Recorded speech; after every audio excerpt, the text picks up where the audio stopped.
మహబూబాబాద్ జిల్లా కేంద్రంలోని బీఎస్ఎన్ఎల్ కార్యాలయం ఎదుట కాంగ్రెస్ పార్టీ ఆధ్వర్యంలో బీఎస్ఎన్ఎల్ ఉద్యోగులు ఆందోళన చేపట్టారు. బీఎస్ఎన్ఎల్ నిరుద్యోగదారులకు మెరుగైన సేవలు అందించి ఆస్తులను రక్షించాలని కాంగ్రెస్ బీసీసీఎల్ జిల్లా అధ్యక్షుడు సంతన్ రామరాజు డిమాండ్ చేశారు.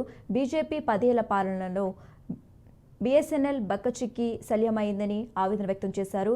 బీఎస్ఎన్ఎల్ను ఆధునీకరించి మరింత పటిష్టం చేసేందుకు కేంద్ర ప్రభుత్వం పాటుపడాలని ఆయన కోరారు.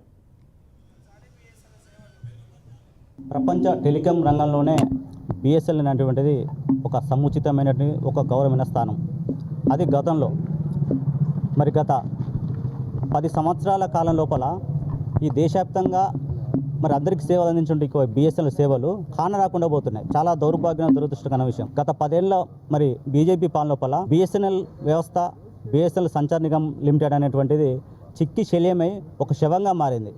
ఇవాళ బిఎస్ఎన్ఎల్ కొత్త ప్లాన్లతోటి ఇవాళ ముందుకు వస్తున్నారు.